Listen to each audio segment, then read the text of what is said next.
This episode is brought to you by KJK. Tired of the billable hour? KJK has a solution. The KJK GC Advantage program offers businesses comprehensive legal services in the areas of employment, corporate services, real estate, trademark, intellectual property, and estate planning, all for a set monthly fee. KJK serves as their clients' partners in business, not just their lawyers. Along with cost certainty and predictability, the KJK GC Advantage program gives clients peace of mind, knowing their projects will be handled quickly and efficiently, maximizing the return on investment on their legal spend. So don't go it alone, let KJK help. Learn more by visiting kjk.com.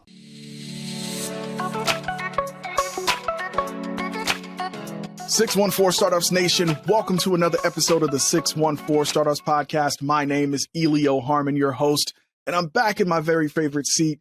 And I'm very, very excited to have my guest tonight, Carrington Carter of East Chop Capital. Carrington, welcome to the show. Good evening. Good evening. Fantastic. Appreciate the invite. I'm looking forward to the conversation today.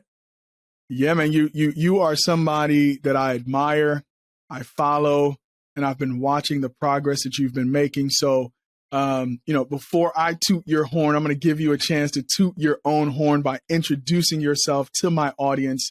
And I always like to start every podcast this way. Let's start with a bit of the personal background and how you came to live in Columbus, Ohio. Sure. Let's see. So I grew up in Dayton, Ohio, about an hour and a half up the road. Did my K through 12 education there. Did my undergrad at Hampton University, grad school at University of Pittsburgh. After grad school, I have a previous life before becoming an entrepreneur, a real estate guy, and a private equity guy. Previous life in pharmaceutical marketing and advertising. So I lived out on the East Coast for about 6 years. Abbott Nutrition recruited me to Columbus, worked there for a little bit, and then went out full-time on my own August of 2017, building a real estate portfolio on the background. And then been on my own full-time running 3 companies since 2017. Yeah, man. 3 companies. I think that might be a first on the show. I know there have been people who run in 2 companies or maybe a company and an angel, but 3 companies. I know you have your plate full. That's a lot of balls to be juggling. But just as an aside on the personal side, what's the Dayton-Hampton connection, right? What took you out to the East Coast for university? Why were you interested in enrolling and then eventually graduating from Hampton University? So both my parents are Hampton grads. So that initially kind of put it on my radar. Through that connection, I'm very familiar with HBCUs. I went on an HBCU tour, I believe, junior year of high school. We went to a number of HBCUs, including Hampton. And as soon as I stepped foot on campus, I fell in love and decided it was going to be the place for me. Okay, now, am I getting my HBCUs mixed up? Is there like a famous tree on the Hampton University campus? Am I wrong about that? You're right. What's the story with the tree? Yeah, the Emancipation Oak. The Emancipation Oak is where the slaves in the area learned about the Emancipation Proclamation and learned about their freedom many, many, many years ago. But yeah, you're correct. It's Emancipation Oak. And there's also a statue on campus of famous alum Booker T. Washington, who's pointing at the Emancipation Oak. Listen, man, if you got to be on a campus and walk by that thing every single day, it is a reminder, right, of kind of where we were at one point in history, how far we've come, and in some cases, how far we are yet to go. So your journey, you kind of did your corporate thing, being recruited by one of the largest companies here locally, Abbott. When did you know? Right? Was it in college? Was it as you were working in corporate? When did you know you wanted to become an entrepreneur? And, like me, 614 Startups is kind of my first official venture outside of working in corporate. What was that first venture for you to get you started as an entrepreneur? Yeah. So growing up, I did kind of the typical thing, selling candy and CDs and jewelry and stuff in middle school and high school. So I would say that's probably the initial kind of bug. But at Hampton, we read this book, Rich Dad, Poor Dad. I'm sure you're familiar with it, or if you haven't read it. And that really planted the seed of just the concept of having your money work for you and building wealth. So I would say reading that kind of planted the seed. 2 other things I'd like to highlight that kind of got me thinking about entrepreneurship. Part of it had to do with, my dad's experiences in corporate America as a black man and some of the racism and challenges that he experienced, especially working in the automotive industry. So I decided I never wanted to solely be dependent upon a corporate career. And then fast forward after grad school, summer 2008, I started, my first real job, summer 2008, fall 2008, the economy started softening, spring 2009, full-blown recession. Thankfully, I kept my job, but a lot of people lost their jobs or couldn't get jobs. So that's when I decided to kind of get into entrepreneurship, first through real estate, with buying a portfolio of single-family homes in my hometown of Dayton, Ohio. Yeah, I mean, even in '08, entrepreneurship as a career was still kind of early, right? The expectation was you went to school, you went to grad school, you're going to get this great job and work your way up the ladder. Did you have any pushback, right? Or was it that, because like you said, you mentioned your parents and their influence of maybe even putting Hampton on your radar, and in your dad's experience, was there any kind of combination of that where you had to think to yourself, hey, should I just go the tried and true route? Did you get any pushback there? And then maybe that experience was just so overwhelming with your father that it encouraged you to ultimately take the step. What was that decision-making process like for you? Yeah, I don't know if there was any pushback, but maybe just a lack of belief in the vision. Because I did the whole traditional business plan. This is what we're going to do. We're going to buy single family. Then we're going to do multifamily. Then we're going to get into vacation homes, and we're going to create this portfolio where people can use the houses and rent them from us and go on vacation. Certainly discussed that with my family, and I sent the business plan out, in traditional fashion to about, 10 or 15 of my classmates, fraternity brothers, and things like that. Not many people bit on the idea. So I would say there wasn't necessarily pushback, but just maybe not belief in our ability to create this real estate portfolio and then this vacation rental home portfolio. Yeah, man. Belief is so critical to entrepreneurship, right? And the first person that you have to sell on entrepreneurship is yourself, and having a vision. And sometimes that mentor, right, who may have gone through that path, somebody that you could look up to.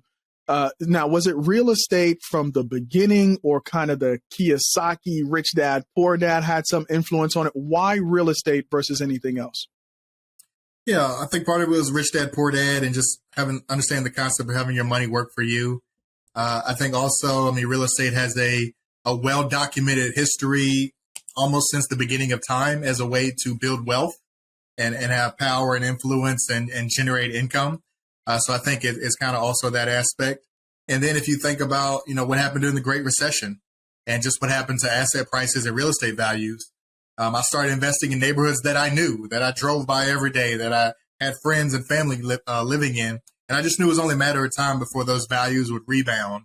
So there's a couple of different factors that created the perfect storm, which caused me to get into real estate. And then shortly I'll talk to you about, how we got into the luxury vacation rental home space. Oh yeah, we're definitely gonna get into luxury, right? The place where I want to be. Okay, the big mansions, the 8-bedroom with the whole family with you. We got to talk about that. But before we get into that, you talk a little bit about belief and comfort.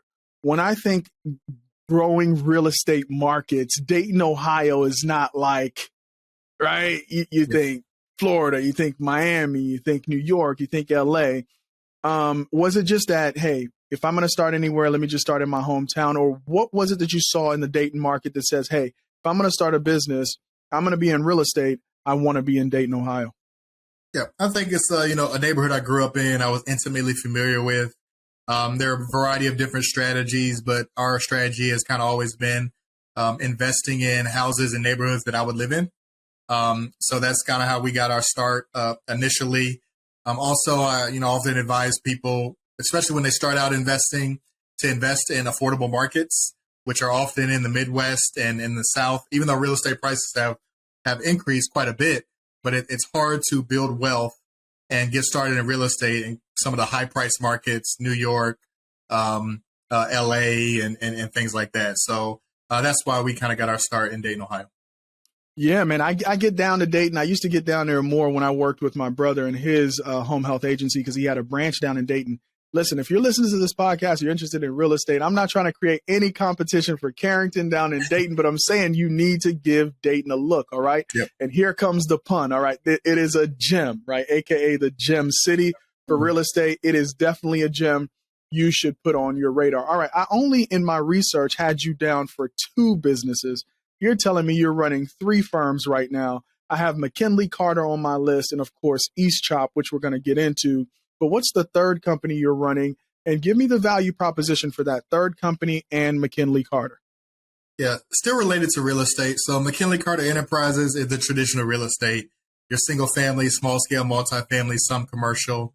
Getaway Society is our customer facing brand for our luxury vacation rental home portfolio. So this is what guests see on social media. Getaway Society is where we send out marketing emails, coffee mugs and tchotchkes in the actual house.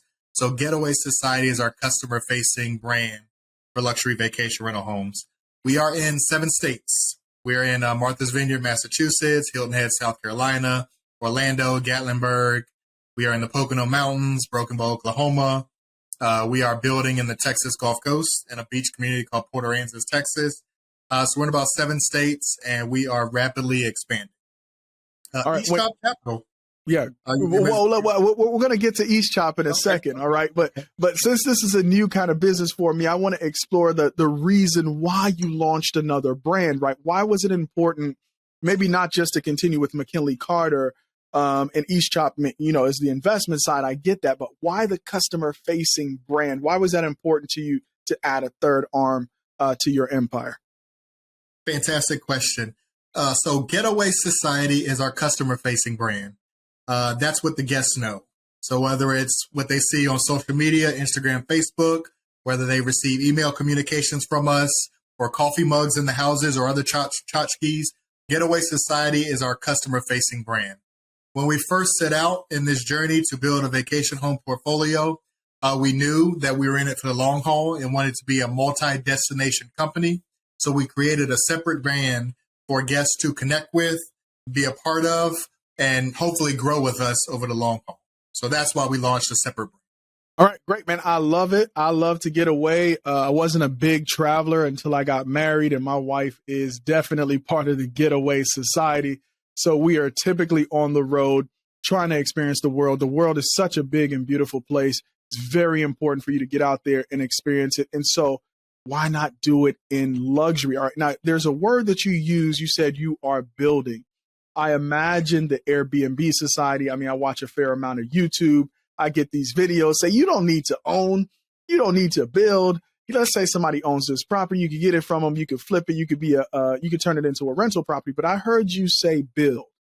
Break down that word build in terms of the way you approach the vacation rental space. Great question. So, again, this goes to our belief in owning real estate, especially long-term, is a key to building long-term wealth. So through various entities, we own all of our properties. Either my wife and I, my partner and I, Calvin Butts and his wife April. So either we own them together, own them separately, or we also own them through our East Chop Capital private equity firm. So we own all of our assets in one way, shape, or form. You spoke to the strategy of Airbnb arbitrage, where somebody else owns it and you're the property manager and you build a portfolio and you're a service provider of a vacation home or a travel experience, but you don't own the asset. I'm sure there are ways to be successful at using both strategies, but we've chosen the ownership route. You mentioned build. So we built our first house in the Poconos from the ground up, a 6-bedroom, 3-bath, 2,800 square feet. We built it for $425,000 fully furnished, which is unheard of now when you think about construction costs now. But we bought that. We broke ground in 2014, and it was fully operational in 2015. Quickly scaled to the Vineyard and then Hilton Head. And we built also in Gatlinburg, Tennessee. We just broke ground on construction on a 12-bed, 15-bath, 13,000 square foot home in Orlando, Florida. So we do a combination of build, turnkey, and then value add. Those are kind of the 3 buckets we play in. All right, Carrington, man, this is an exciting start to this conversation. we need to take a break to hear from our sponsors. So when we come back, we're going to learn a little bit more about this vacation, especially the luxury vacation rental space, right after these messages. We'll be right back. Support for the 614 Startups podcast comes from Nationwide. Nationwide's mission is to protect people, businesses, and futures with extraordinary care. To help fulfill that mission, Nationwide is looking to invest its $350 million venture capital investment fund in InsurTechs that will help them create new and exciting products and solutions to meet the needs of their customers. If you're interested in partnering with Nationwide's venture capital team, visit nationwideventures.com to learn more. Again, the website is nationwideventures.com. Nationwide is on your side. This episode is brought to you by Rev1. Rev1's mission is to help entrepreneurs build great companies. As you navigate the waters of business entrepreneurship, you don't have to go it alone. A strategic partnership with Rev1 connects innovators to the talent, customers, space, and funding you need when you need it. Get started with Rev1 Startup Studio by visiting rev1ventures.com to learn more. Again, the website is rev1ventures.com. 614 Startups Nation, welcome back. Thank you so much for hanging in there with me and Carrington Carter of Getaway Society, East Chop. And what's the third one again, Carrington? McKinley Carter Enterprises. McKinley Carter Enterprises. Listen, man, this guy has more tax write-offs than the average billionaire, all right? So we want to talk about the luxury vacation rental space. Break that space down. It seems like it's emerging, this vacation rental thing with Airbnb, but I'm sure there was an industry there before, there's an industry there now, and there's going to be an industry into the future. So break down the luxury vacation rental market for us. So luxury vacation homes. So I would say the industry has been around for decades. But because of technology, platforms like Airbnb, HomeAway, Vrbo, Expedia has enabled the facilitation between a renter, someone who's looking for a house, and an owner, someone who owns the house, and really make that a seamless transaction. So that's why the industry has been adopted and accelerated so quickly over the last maybe decade or so. In addition, with COVID, we just experienced a global pandemic. And a lot of people experienced vacation homes for the first time because a lot of hotels and resorts were shut down. And people had a positive experience. You know, with a large luxury vacation home, you often have a private pool, private kitchen where you can prepare meals together. There's no public lobby or public stairwells or elevators or things like that. So a lot of people were introduced to this asset class for the first time. We specialize in 4 to 12 bedroom houses. So multiple families, multi-generational, couples trips, group trips. That's the segment that we focus on. And right now, as I mentioned earlier, we are in 7 states and we'll be expanding to 9 states very soon. Okay, great. So let's define luxury for a second when it comes to vacation rentals. Not all properties are created equal, but where do you kind of define luxury for your brand? Meaning, what are those amenities, those components that make this a luxury rental? Yeah. So location is part of that. We typically focus on locations near lakes, beaches, mountains, and entertainment destinations. You have your beach getaways like Virginia Beach. We have a home in a private beach community there called Sandbridge. Martha's Vineyard, which has an island vibe because it's an island located off the coast of Massachusetts. We're investing heavily with 2 homes now. We're building 2 more, and we sold 2 down in Orlando, Florida, the entertainment and tourism capital of the world with Disney and Universal and SeaWorld. So location is a part of it. But also a big part of it is the amenities in the houses. Our houses many of them have outdoor pools. One, we have an indoor pool, game rooms, arcades. Many of the bedrooms have private ensuite bathrooms to create that privacy and that positive guest experience. Outdoor grills, hot tubs. So whether it's location, amenities, or size, that's how we define a luxury. One last thing, many of our houses are located in resort communities with golf courses or located near national parks or near lakes where there are a lot of lake activities. So those are some of the components that help us define what a luxury vacation home is. All right. So as I'm searching for my vacation, describe your target customer, right? Who is the Getaway Society customer? The Yep. person that hey, this is our ideal person that's renting from us. This is who we want to target. This is who we talk to in our advertising. Who is that customer? I'll say right now, our locations are typically kind of your family friendly destinations. 60% of our target audience are your traditional family vacations. Spouse, kids, aunt, uncle, grandpa, grandma, all coming together. I would say 30% are couples trips. So coming together and everybody has their own private bedroom with bathroom, and then they come together and convene in the kitchen and enjoy meals together. And I would say the last segment are, kind of co-ed trips, people just coming together, meeting up, singles or couples, kind of an intermixed bunch.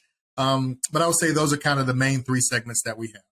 I will say because we're a luxury and because of where our houses are located, we are kind of at the higher end of the pricing spectrum. But one of the reasons why we like vacation homes, especially the larger ones, is a group can amortize the cost over a greater amount of people. So whereas, staying at the Ritz-Carlton with one couple may be out of reach from a pricing standpoint, but getting a luxury vacation home and splitting the cost over multiple family members or friends makes it more affordable on a per person basis. Yeah, man, I have all three of those scenarios in my near future, right? So just go to a luxury house with my wife and just visualize, right, that experience of waking up in that future home, doing a big family vacation. And then, of course, getting together with other couples, which we try to do on a regular basis. We've done something down in Hocking Hills, but getting out of the city, getting out of the state, Getaway Society is an option for us. But how do we find you, right? So traditionally, prior to this conversation, I would have just gone to Vrbo or Airbnb or, like you mentioned, Expedia.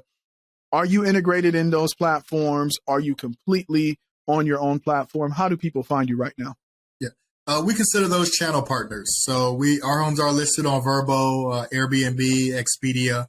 We also have our own website where all of our properties are, and guests can come to our website, getawaysociety.com, and book with us.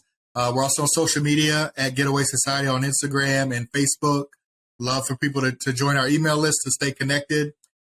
We own all of our assets, as I mentioned, but we also work with local property managers. So they have their own marketing channels and platforms that our houses are on.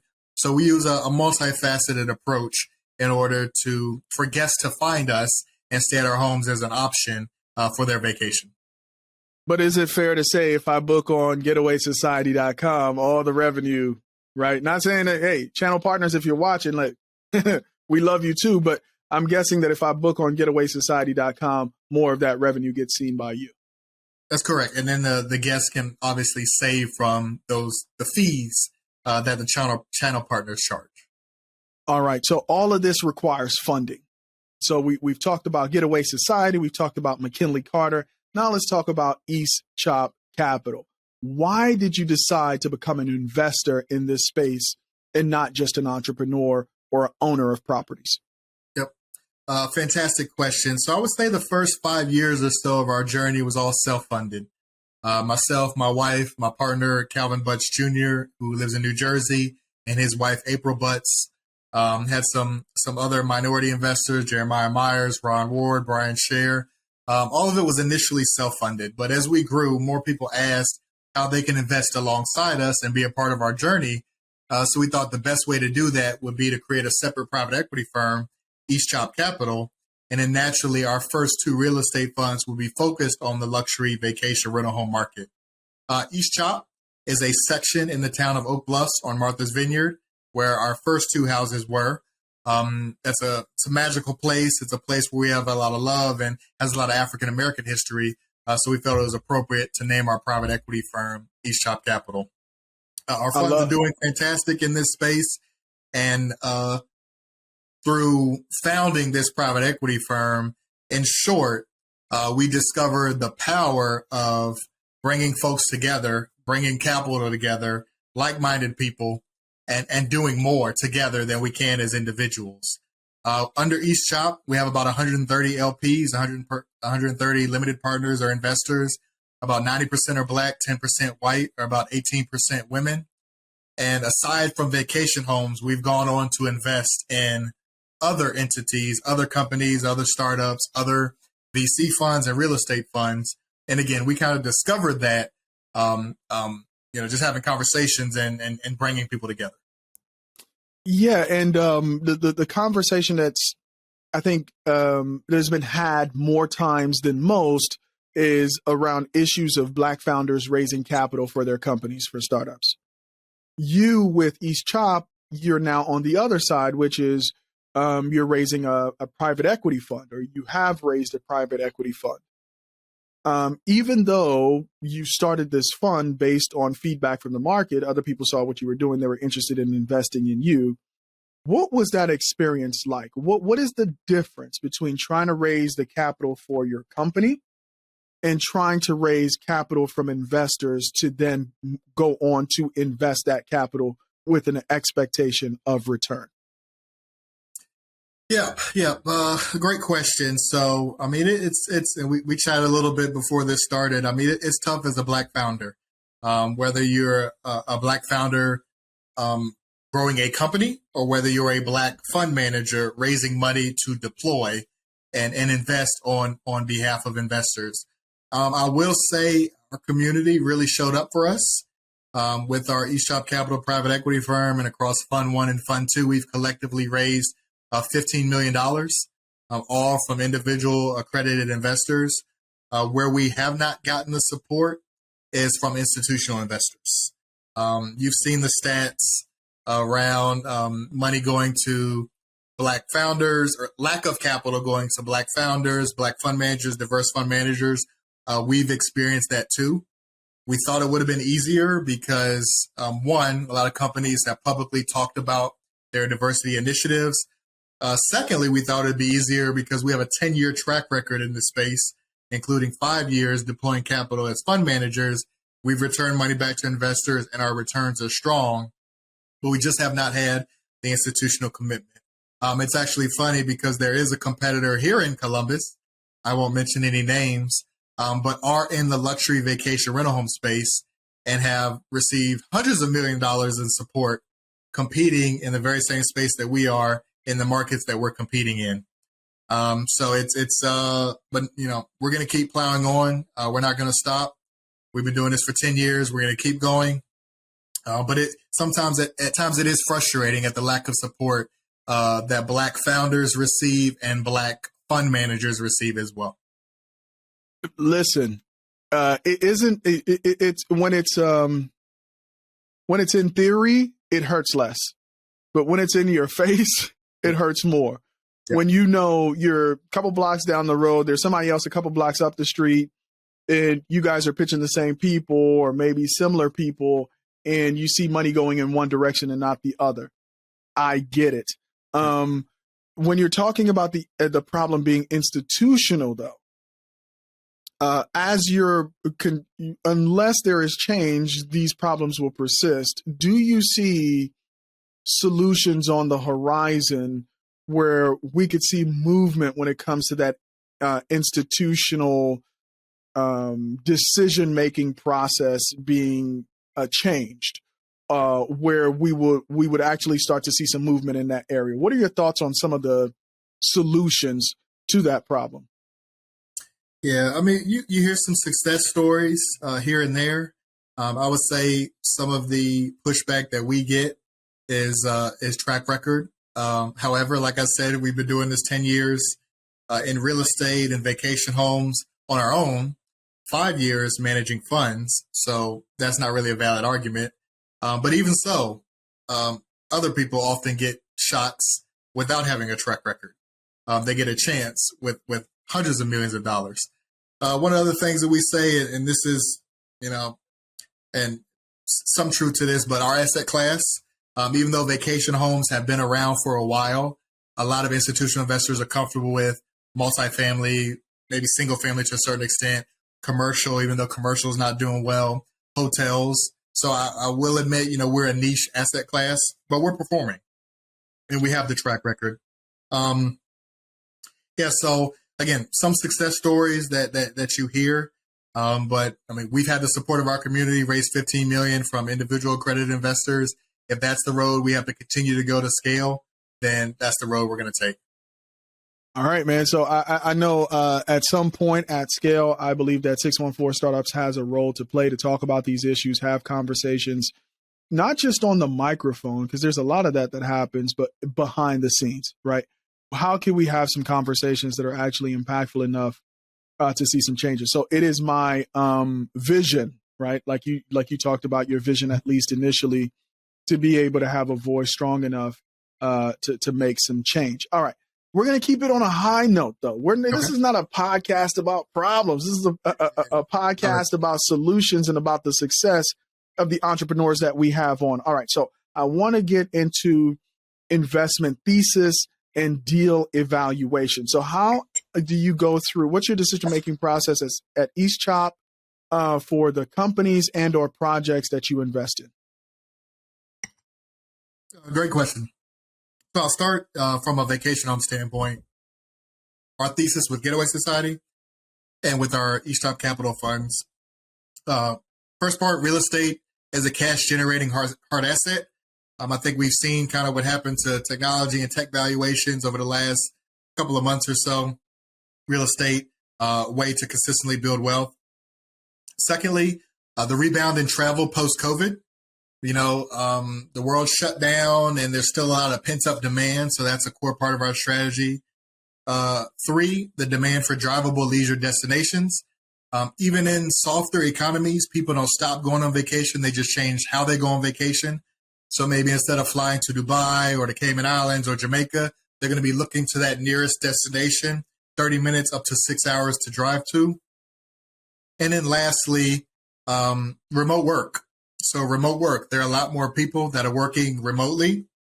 And so a lot of times people are working from our houses. So our thesis under East Chop Capital. So we are a real estate focused private equity company. Real estate will continue to be our focus, specifically hospitality. We are starting to look at hotels a little bit and more traditional real estate development.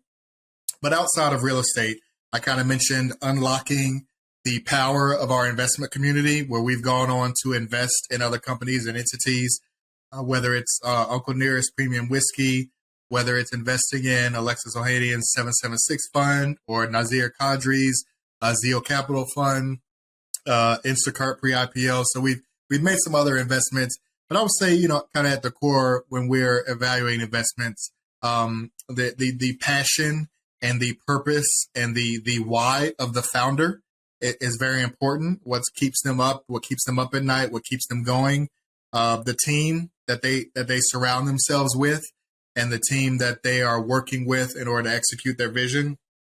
Experience plays some bit of kind of our evaluation, but also potential, and being able to recognize that potential.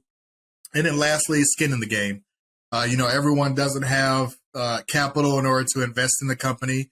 But we definitely want to look for our skin in the game from a founder or a team before making an investment. And I would say lastly, there are industries that we like: travel, hospitality, real estate, financial services, sports. We're also looking at some professional sports deals. But we are industry agnostic, but it has to be something that we're passionate about, something that interests us. There are a million deals out there, but again, it has to personally interest our leadership team, the East Chop Capital leadership team, in order for us to take a look at it. Yeah, man. So, you know, you can't, we can get to know each other. We can have fun, but I got to hit you with some thoughtful questions here. Okay. Go a little bit off script. So you sit in both seats, right? You raise capital and you deploy capital. How do you avoid falling into the same trap that we just described our institutional friends falling into? Meaning a bias towards your own preferences.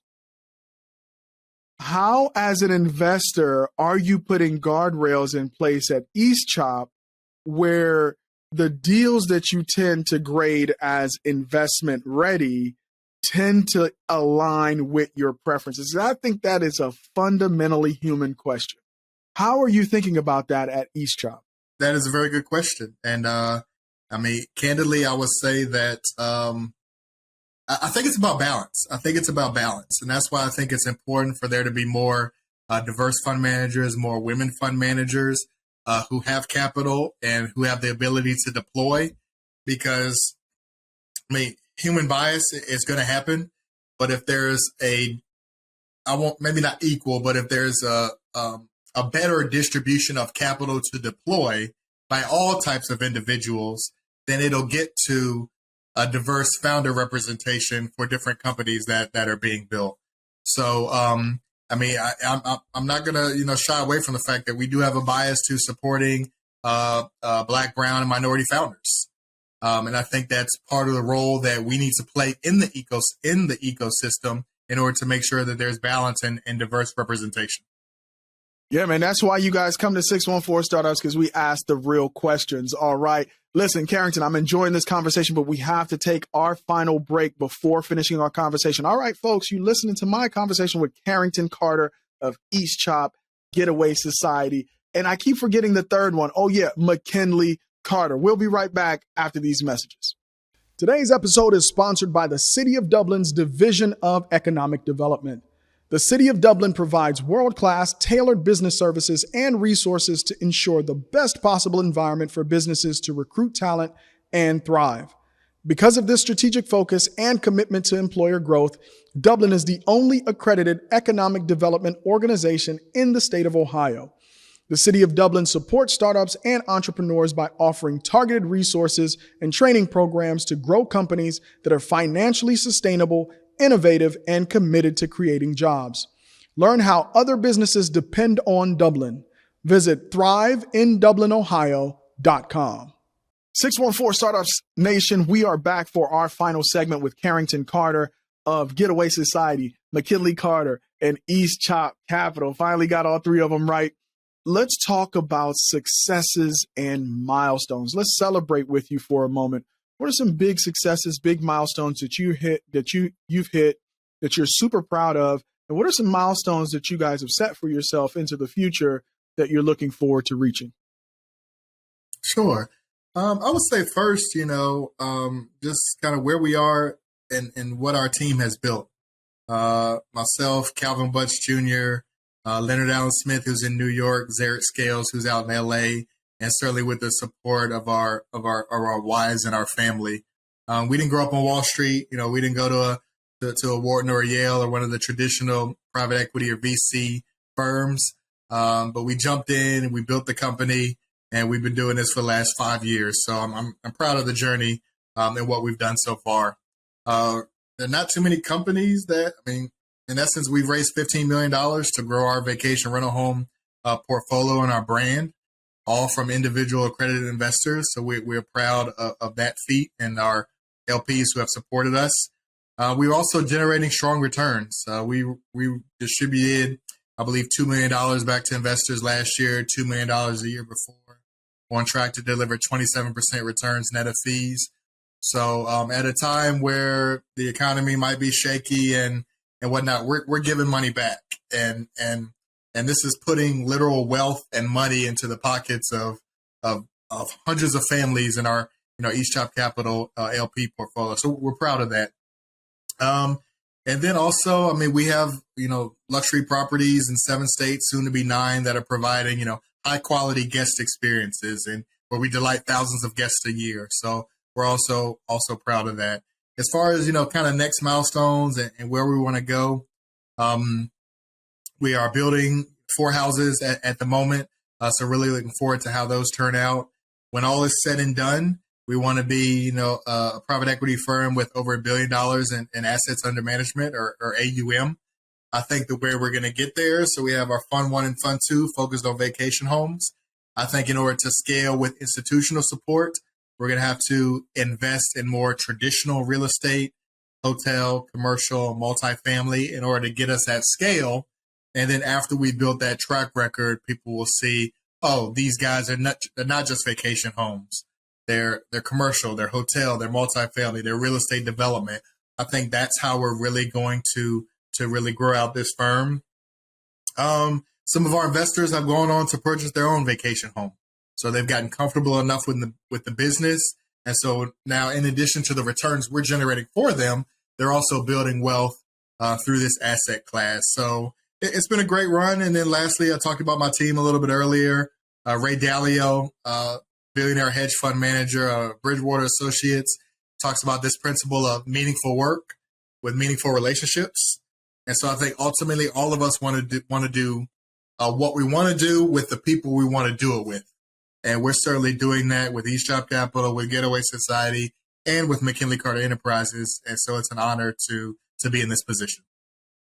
Yeah, man, you have a lot to be proud of. And I know I don't want to call it the struggle, the grind continues. Oh, no, it's a struggle. Oh, yeah. Let's call it what it is. Let's call it what it is. The struggle continues. But like you said, doing what you want to do with the people you want to do it with makes the struggle a lot better. All right. If somebody got excited, I know they're already on the Getaway Society website booking their vacation. But let's say they get excited and they say, hey, look, I want to support this work. I want to get to know Carrington. Well, how do people get a hold of you? And how do people get a hold of East Chop or any one of your other companies? So certainly our websites are one way, getawaysociety.com or eastchopcapital.com. Also on LinkedIn. I'm on LinkedIn. My partner Calvin, Leonard, Zarek, we're all on LinkedIn. At Getaway Society on social media. At East Chop Capital on LinkedIn and Instagram. Email Carrington at East Chop, Carrington at Getaway Society. It's pretty easy to find us. But would love to host any of your viewers for their next vacation home, whether it's a family, couples, guys trips, girls trips, fraternity, sorority, church group, leadership retreat. Would love to host you. And then if you want to learn more about East Chop and our present and our future, I'll be glad to talk to you in more detail about that as well. Well, Carrington, listen, man, 3 companies, you're a busy guy. I appreciate you taking some time to hang out with me and have this conversation. I end every episode with my one thing, and my one thing is pick an industry and master it. One of the issues with being an entrepreneur is this shiny object syndrome. And just from this brief conversation, I could see that you're going deep on real estate. And what that's going to allow you to do is probably build a fairly large house of brands. As you go into these different areas of real estate, you're probably seeing different problems. As you scale by building more and more properties, you're seeing the construction side of real estate and the insurance side of real estate and all of those other areas that you could probably build brands in. And so my one takeaway is, hey, if you're going to go into an industry, go all in. All right, folks. That's another episode of the 614 Startups Podcast. Hopefully you enjoyed it. Follow us on all platforms. And of course, follow Carrington Carter in all of his brands across all of their platforms and support him and his business. Until next time, peace. That's a wrap, folks. You can find this and all our episodes on our website, 614startups.com, Apple Podcasts, Spotify, Anchor, and all your favorite podcasting platforms. Don't forget to subscribe and write a review. If you'd like updates sent directly to your inbox, you can sign up for our weekly newsletter on the website. To engage in the 614 Startups community, follow us on LinkedIn, Twitter, Facebook, and Instagram at 614 Startups on all platforms and join the conversation. For sponsorship opportunities and collaborations, email us at info@614startups.com.